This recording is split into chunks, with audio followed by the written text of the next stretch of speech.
friends, welcome to Inktober Day 6, 2018. I almost said 2015 then. Literally in my head, I was going to say 2015. Must have been a good year. Alright, today's prompt is, a crown can be a gown if you wear it upside down. So that's what I'm going to do today. I'm using the blue painter's tape. I'm going to mask off the area where I want to illustrate Daisy after the fact. I'm doing this because I want to add the background in first, and I want to make a really dark, textured, fun background, just so that I don't have to worry about adding the background in later. Sometimes I think that's a big mistake that I do, is trying to add it all in later, and I get really confused about where everything should go. So I just wanted to use this opportunity to see if it was easier for me to add it in first and then play with Daisy. I think the contrast worked out much better this way, and my tips for the blue tape is, or any kind of masking tape, you might even be able to use washi tape for this, depending on what the quality of your washi tape is like. But make sure you press down the edges. Even if it's an edge lock tape, it won't lock in that edge unless you push it down. So I've learned that the hard way, but I'm masking off this area of Daisy to keep all the whitest whites of that page so that I can add all my darkest tones to the background and just worry about the mid-tones for Daisy. I thought that would be a really stress-free way to go about it. And also kind of collaging to her together in some really patchwork fashion. I thought it might be a really interesting look, and I did like it. The one thing I didn't like about this, and that I would probably change if I could turn back time, were her eyes. Didn't love her eyes. I don't know what it was. I think they were a little too simple, a little too cartoony, and I might have liked them to be a little bit more abstract. So, not the end of the world. I'm definitely not going to go and redo it in any way, shape, or form, but just thought it'd be interesting to let you know that this is the one thing that I probably would have changed. The reason I say that, and I know that some people still think that I'm being a bit too critical of my own work, is because I want you to see the process that I go through working on the problems I think I'm having.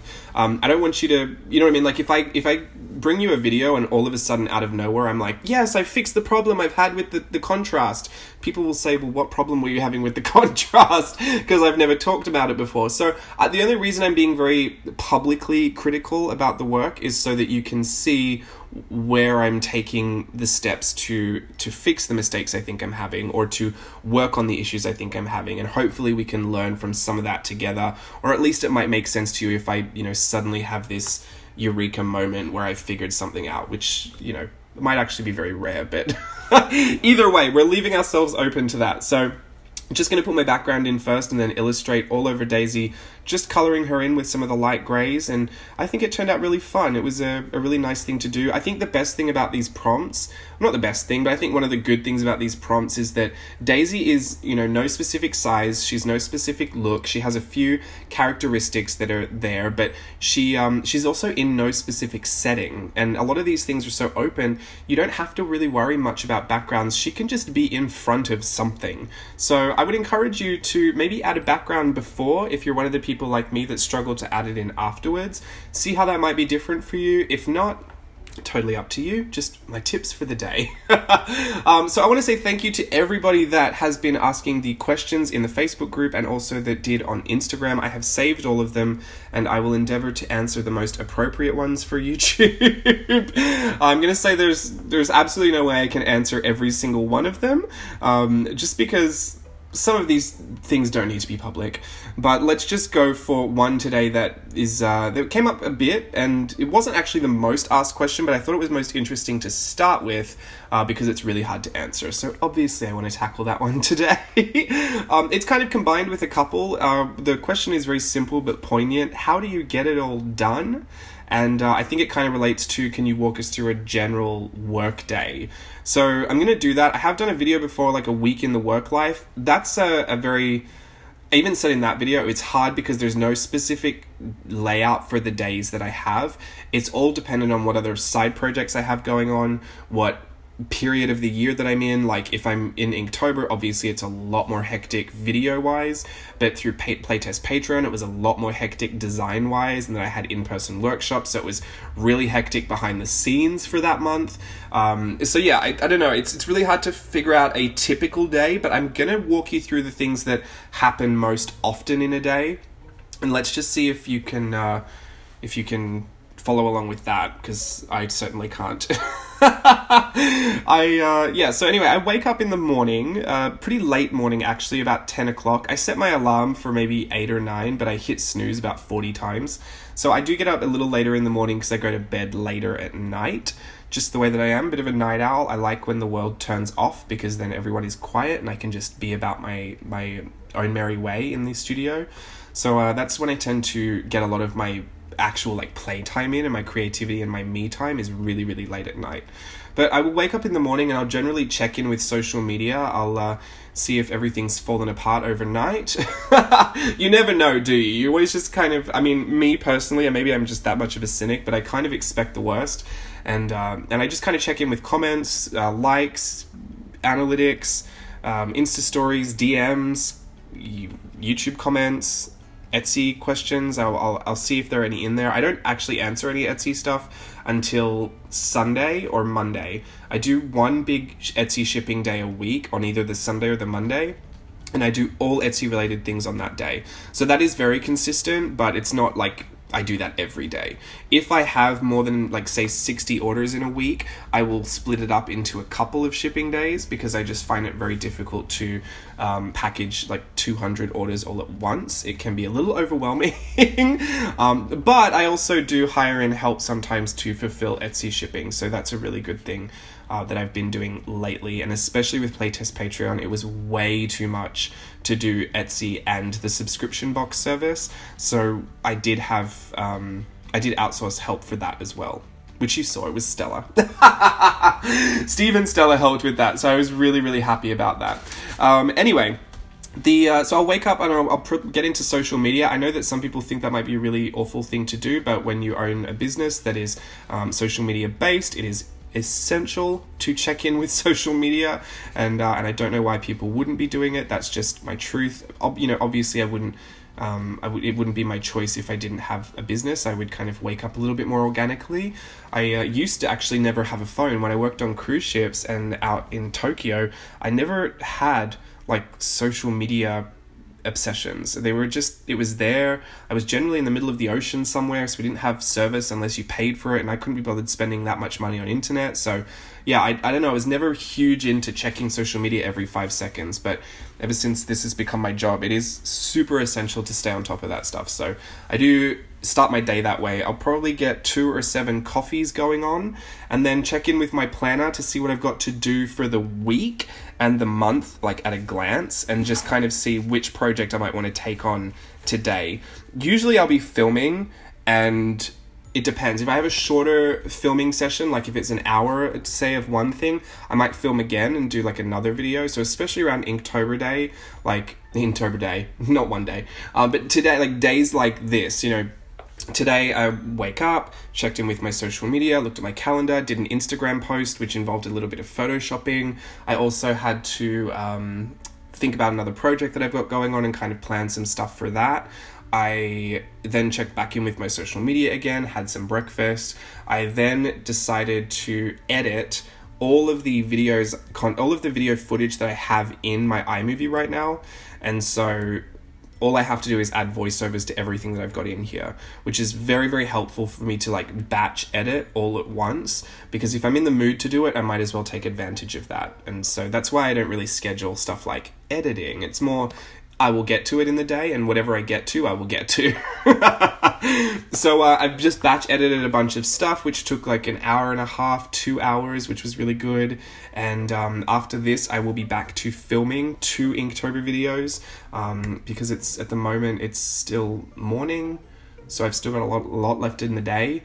Filming, you know, you only generally get like an hour to 2 hours worth of content, unless you're going out on some big vlog day, like if I'm going into Disneyland or something, or, you know, doing a big project, or like the Studio Notes vlogs, they take forever to film and edit because you're always setting stuff up, and then the overlays take a long time.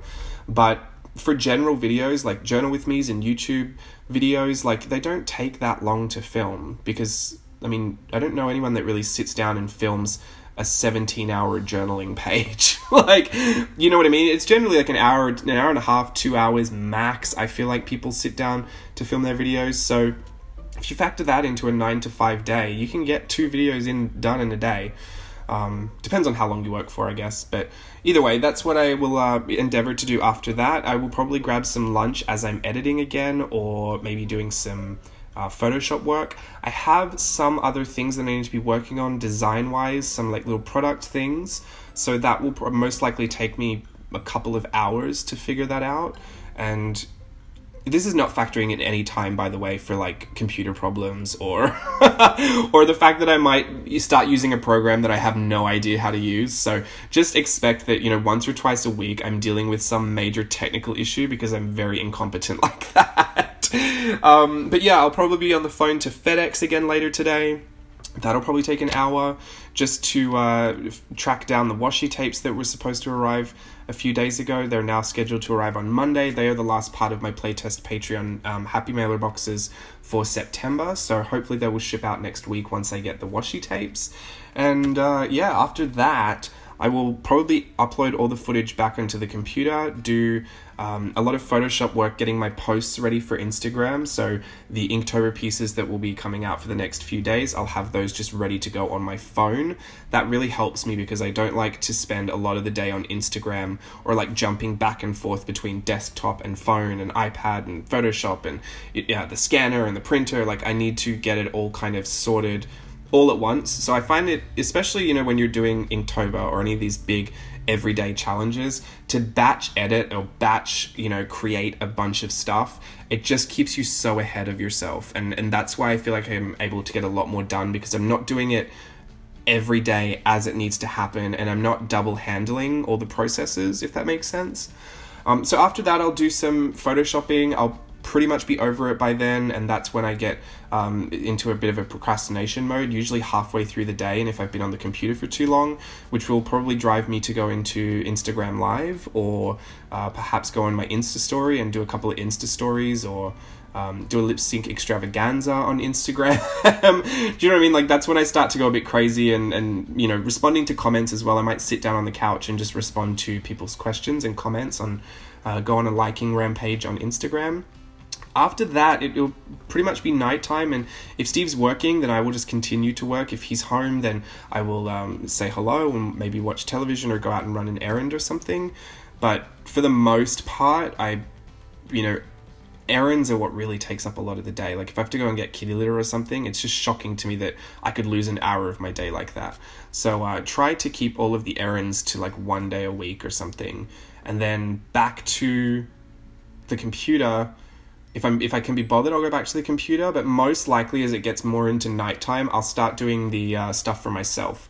So I'll start having my off-camera journal time, or I'll start experimenting with things I haven't tried before. If I've got a new art supply, I'll start having a play with it, or just having me time where I get to create. And that's where I get a lot of the ideas for the YouTube videos that I might want to make, or a tutorial that I might want to do. And that's the kind of essential stuff that I look forward to. I leave it for later in the day so that I can just enjoy the last part of my day. It's like a winding down kind of a process, and depending on how and also I can't feel very relaxed until my work's done. So I have to actually do all of that beforehand and feel happy with everything I've done in the day, and then I can get to my own stuff. So I can just feel very guilt-free about it.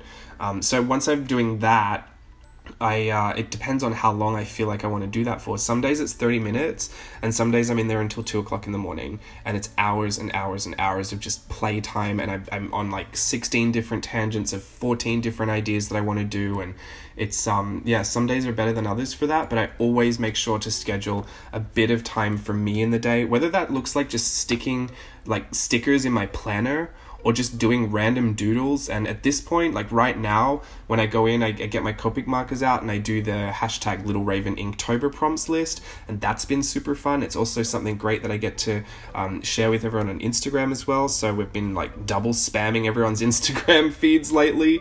But that's a typical day, and honestly, it doesn't seem like a lot of work because I enjoy so much of it.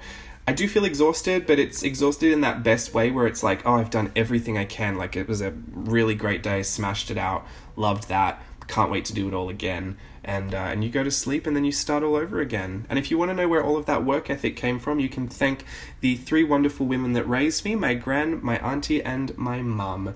They are the hardest working people on the planet, and I look like I am a lazy bludger next to all of them. So thanks for watching. I'll see you again tomorrow. Bye.